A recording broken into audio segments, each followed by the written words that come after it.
At Team Toyota, they've been selling and servicing new and used Toyotas in your community for over 50 years. And you can reserve your next new Toyota with them today. You'll get a realistic timeline, and even in this crazy market, they won't charge you over MSRP. Or don't wait at all. With over 75 certified Toyotas, including a bunch of RAV4 and Highlanders, you can drive one home today. And you can always trust them to maintain your current vehicle. Their service and collision centers are high-tech, comfortable, and will save you time and money. Team Toyota can help you go anywhere you want, but they'll always be your hometown team. Just visit teamtoyota.net and choose from 3 locations in Langhorne, Glen Mills, or Princeton.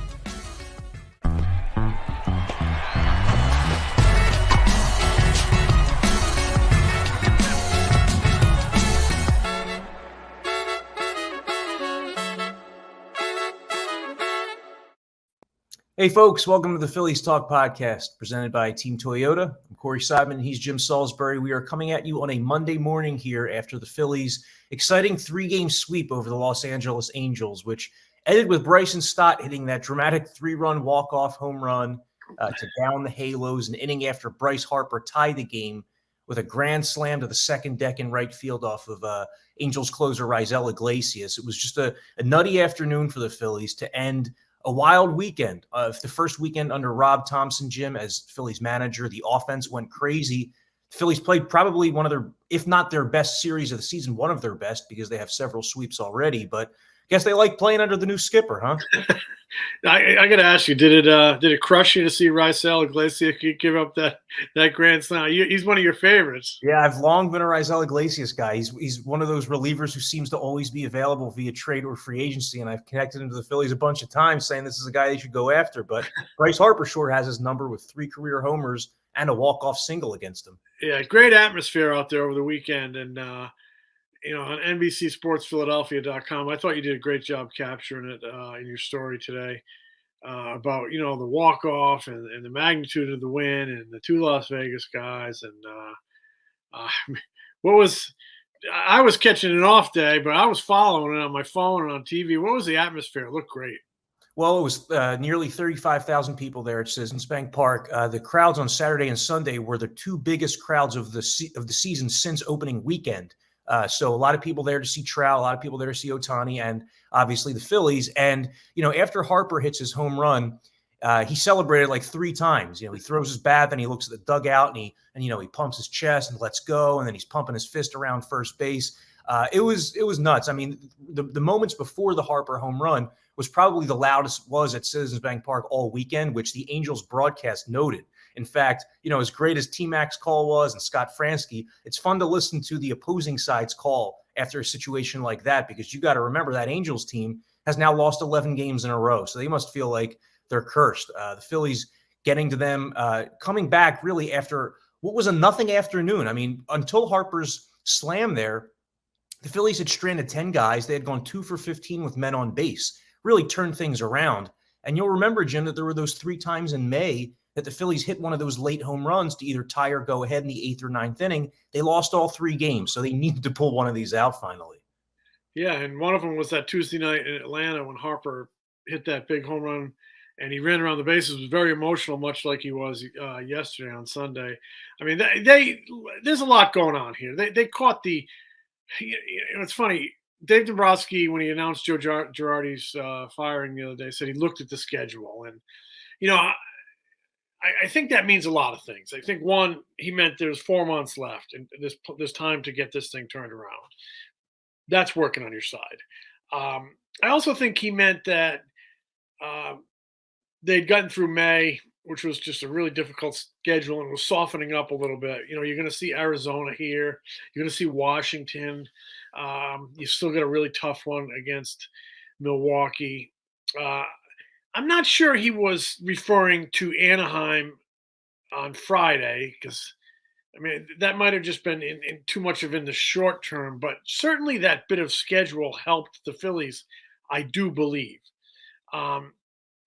They caught Anaheim at one of the low points they've had in a number of years, with coming in with an 8-game losing streak, leaving with an 11-game streak. 2 of the best players on the planet do nothing. Trout's in the throes of the worst slump of his career. So, some things really lined up for a Phillies team that really needed some things to line up for it. So it was a very exciting weekend. They've won 4 in a row. I'm gonna remind everyone they won the first one. They got it rolling with a win under Joe Girardi, a win in which they showed a lot of fight, and I hadn't seen a lot of fight in the previous month.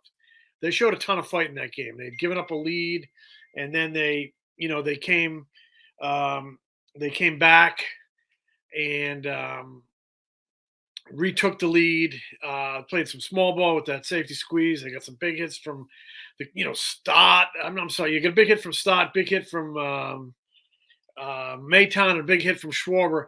I think one of the things we've seen over the last 4 days is I do believe in the shock value that kind of radiates through the clubhouse when there's a firing. If you have any pride as a man, you look in the mirror and you say, we just got a good guy fired. We got a good man fired. And they did. Joe Girardi, I mean, obviously Joe was the leader. The leader sets the tone. When the job doesn't get done, he's part of it. He's not blameless, but I thought that there was shock value in just the transaction itself and the firing. They came out and played more inspired over the weekend, and even starting on that Wednesday night, they played more like they are designed to play. In that previous road trip, the defense was horrible. They didn't hit enough to get over those defensive mistakes. They were designed to out-hit a poor defense. Not maybe designed to out-hit a atrocious defense like they were on the trip, but designed to out-hit a poor defense. And that's what they did this weekend. They slugged, they hit, they got some contributions from the young guys. Most importantly, I thought they got contributions to the top of the lineup from Kyle Schwarber. I think a leadoff guy has been glaringly missing from this team. I've mentioned it a number of times to people with the club. I've asked it on the record to people, and they'll say, "Oh, the leadoff guy, he only bats once, leads off once a game." Okay, but I think that style of play can radiate through a lineup and affect you the entire game. Schwarber's an unconventional leadoff man. They brought him in to kind of be that guy, and he's been that guy the last 4 nights. He's been getting on base, with hits, extra base hits, power, scoring runs, mixing in a few walks. So it's amazing what they look like when they have a leadoff man who is doing the job of a leadoff man, getting on, doing some and producing. And that's what Schwarber's been doing the last 4 nights. And it's amazing what happens when they swing the bats up and down the roster. They have a 4-game winning streak. So they have looked a lot in the last 4 games, a lot like the team that they were constructed to be. It's just a shame that, it took a firing to maybe light a fire under these guys. But hats off to Rob Thomson for coming in and presiding over 3 straight wins. You hope it can last. It has to last if they're going to make the postseason, and they need to break this postseason drought. Plenty of time to get one of those wild card spots, but Rob Thomson is not going to be a miracle worker. There's going to be nights when they don't score 7, and they're going to have to play airtight defense, and that's my big worry going forward. Can this Phillies team, can Rob Thomson outrun a bad defense on the nights or the weeks that the offense is not what it was this weekend? But it's a beautiful Monday morning, and it is certainly nice to talk about a good, exciting weekend over there at Citizens Bank Park. No doubt. Kyle Schwarber, he set the tone loudly a couple times during the weekend. First pitch home run in the first inning. What was that, Friday night, I think? And then Saturday, first pitch double off like the top of the wall in center, could have been a home run. And yeah, I know that like Joe Girardi, for example, it said, yeah, you're only guaranteed to have the leadoff man lead off in 1 inning, but that 1 inning is the first inning, and teams win about 60% plus of their games when they score first. So it's still pretty important. And it's very important. It's very important. Schwarber's plate selection also played a role in the walk-off win because he works a walk against the lefty Aaron Loop in the 8th inning on Sunday. Loop throwing a ton of pitches. You now have a right-handed Rhys Hoskins coming up. Joe Madden makes the move to pull Loop for Raisel Iglesias there. If Schwarber doesn't walk, who knows how the game plays out? Who knows if Aaron Loop is the one who faces Bryce Harper instead of Iglesias, who's never really been able to solve him. So we're seeing like the power and the plate selection of Schwarber show up in a couple of these wins. No question. Like I said, I think Schwarber's been, there's keys to the 4-game winning streak, and I think he's been maybe the biggest one. Stott's done well too. I'm hearing people say, "Oh, he's playing the young guys. Rob Thompson's playing the young guys." Well, and he is, and they've given him a spark. Maton gave him a spark on Wednesday night, no question. It was tough to see him injure his shoulder. Was it the next night? That was a tough blow. He definitely gave them a little life and a little spark as well after Segura went down. Um, but you know, Joe wanted to play young players. I mean, he advocated for Bryson Stott to make this team. He made him his opening day third baseman. Put him in the opening day lineup. He wanted to play him more. They eventually had to send him out because he wasn't getting at bats. He wasn't producing. I mean, you can want to play the young guys. They got to produce to keep them in the lineup. It's about winning at the big league level. If you're still 100% development, you got to go to AAA. So it would be nice if Stott keeps this up, and if he does, I would think about playing him a lot. I mean, they've lost a couple of infielders here with Camargo maybe and Maton, so and Segura. So you're going to need him at probably second base. But wherever he is, he's giving you a little bit of spark. He looks like he's building some confidence, and he's looking like he can be the guy. Even Joe Girardi thought he would be coming out of spring training when Joe pushed for him to make the ball club. You mentioned the Nick Maton injury that he suffered on that diving catch to rob Mike Trout of a hit on Friday. On Sunday, Johan Camargo leaves the game with a knee injury late. He's going to be reevaluated at some point Monday, but he's a guy the Phillies cannot afford to lose right now, given the lack of infielders that they have on the 40-man roster.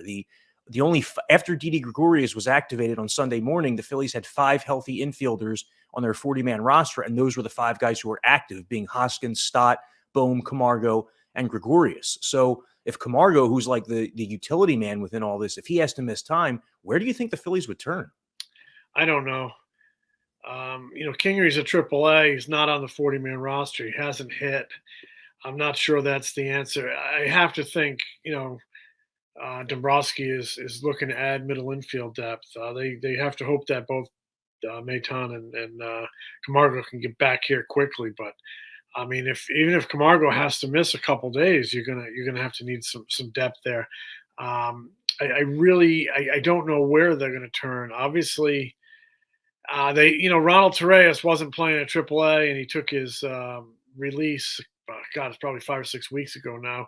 This would be a situation where you'd like to have his depth in the organization, but you don't. But they're going to have to be out there looking. I think they're going to have to make an acquisition of some sort because that's a big problem. Just got DD back, and you really thin up the middle. Jim, you talked about how Rob Thomson's not going to come in and be a miracle worker, but I'm just curious what kind of imprint you think that he can have on this team. You wrote about him Monday at NBCSportsPhiladelphia.com. He's been in the game forever. He's been around the Phillies for a couple managerial regimes here now.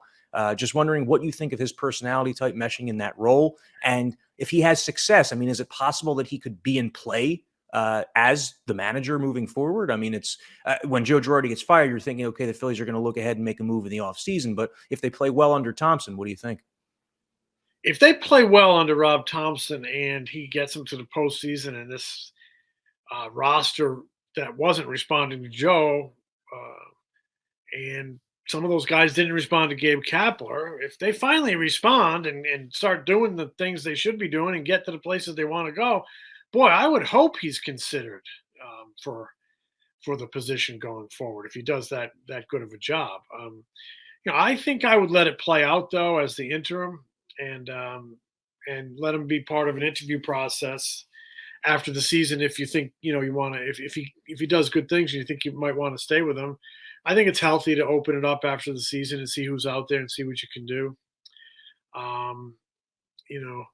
But yeah, if he gets the job done. I hope he is considered, and I think the players would want him considered. I think he has a chance to do a good job because he's a good baseball man. He's been around 5 years. He knows the players. He connects well with the players. At the end, I think the losing was just totally wearing out Joe and grinding on him, and it was like kind of written all over his face. I think Rob maybe is a little more easygoing, and maybe the team will maybe pick up those vibes. And I just think the transaction itself, the change itself, is like a reset button for a ball club. But they like him. I think they want to play hard for him. I think the bench coach is often like well liked, almost like that. well-liked underdog in a clubhouse. The guy who never has gotten the real chance, the guy who's that baseball lifer, and generally those type of guys bond very well with their group of guys. But the relationship can change once you're the boss. But I think Rob Thomson needs to just be himself. I mean, I don't think you have to change now because you're the boss. I still think you can be that easygoing guy, and I don't think behind closed doors he's easygoing. I think if he needs to air somebody, he airs them. But I think they respect him, and I think it certainly helps that they've gotten some momentum here with these 3 games. Any manager from Joe to Thompson to Charlie Manuel, Larry Boa, they're going to tell you the same thing. It's about the players. The manager has to get the players to respond. They have to play for the manager, but the players are the ones who are going to ultimately decide, this guy's future. And if they keep up what they did the last few days, I think he'll be hailed as a successful interim, and maybe I would hope if he's a successful interim, he's considered for the job going forward. He certainly has paid his dues, and dues paying is not just showing up. I mean, he's got his eyes wide open. He knows all the personnel, he knows the pluses, he knows the minuses. He's going to know which buttons to push. I mean, this guy is a major contributor around here for the last 5 years. So he has earned this opportunity, and we'll see if he can keep running with it. Also worth mentioning on Sunday, by the way, that the bullpen did a good job of keeping the Angels off the board after a short start from Kyle Gibson, with nobody allowing a run until Corey Knebel gave one up in the 9th. Jim, there's some guys in this Phillies bullpen that are kind of hitting their stride in Brad Hand and Sir Anthony Dominguez. Neither of them has allowed a run in more than a month. Dominguez dating back to May 3rd, Hand to May 4th. So the Phillies bullpen has had its struggles early, and Corey Knebel's blown several saves, but those 2 key setup men, I mean, they seem to be giving the Phillies what they need. No doubt, and you need it. They need more. You need Alvarado to come back here in the short term, and I would get Morales here too, and continue his development at the big league level. There seems to be some things happening in the minor league system. They've moved up. Apparently, they've moved up Andrew Painter to Jersey Shore, so he's going to go from Clearwater to High A, Jersey Shore. We're kind of waiting on that, and that's going to puts together a pretty interesting rotation over there with Griff McGarry and Mick Abel, and now Ben Brown, and now Andrew Painter. So that's, fans out there want to see maybe a bit of the future. Those are 4 pretty good arms. So, but yeah, I mean, if things are moving, I would like to see Morales get here and use him. And you don't have to use him at the end of the game, high leverage, but I think you can develop and benefit at the big league level if you put them in the right spot. But yeah, great job by Hand for the last month quietly. Great job by Sir Anthony. They need to get Knebel straightened out. Maybe he needs to be knocked down to the 8th inning for a spell. I don't care who closes the game as long as they close it.